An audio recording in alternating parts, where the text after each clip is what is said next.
Hey y'all, we are all moved in and truly so excited. Do you like my artwork? Can you tell who sleeps where? But yes, we are all moved in. I just wanted to give a few more tidbits as far as the moving experience. This was a very short move. It was literally me moving across the street, honestly. But if you're planning like a larger move or out of state moves, here are some things that I would definitely recommend. One, if you haven't already, go visit the area that you're interested in moving in and spend some time there. Visit frequently if you can. I know, for example, when I was making the decision to move to New York, I was there for like a week and then it snowed and my flight was canceled and I had to extend my stay. So definitely go check out where you want to live. Now, secondly, figure out what your moving options are. So I've done both. I've rented a U-Haul truck and made the drive from Florida to New York, New York to Florida, Florida to Texas. Okay, baby, I'll be driving. Or you could also use a delivery service. So from my move from Florida to Texas, I did still drive up with like my main things that I was keeping or my main, like my essential items in the car. But overall, I packed everything up in a pod and shipped it.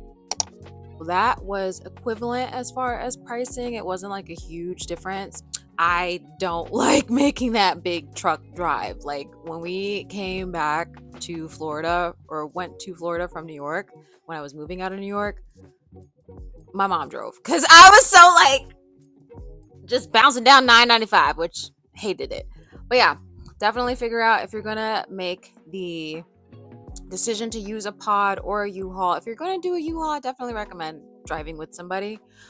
Please also keep it in consideration gas, duh, and also hotel accommodations. If you are making that drive, I do think it's important to map out where you're going to stop.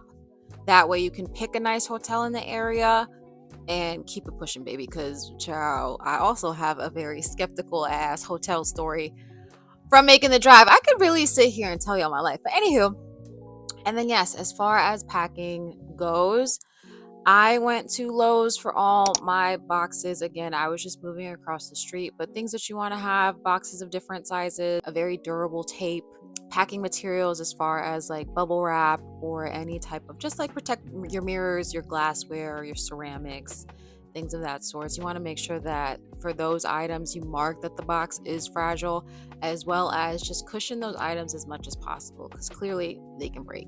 And especially if you care about them, you don't want that.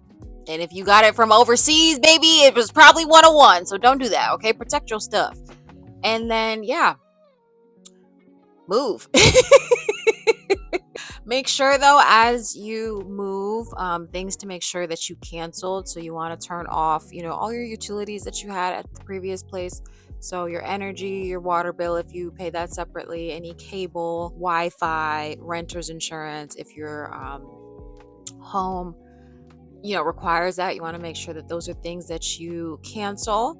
Make sure you return your modems, all that good stuff. Just make sure that all your I's are dotted and T's are crossed with your last apartment place. That way you can just move forward in your new space with a clean slate. I really hope that you guys enjoyed me babbling about my moving series. As you can see, if you've even known or followed me, you knew that I was always complaining about my old apartment's lighting, but clearly you see the lighting in my mans.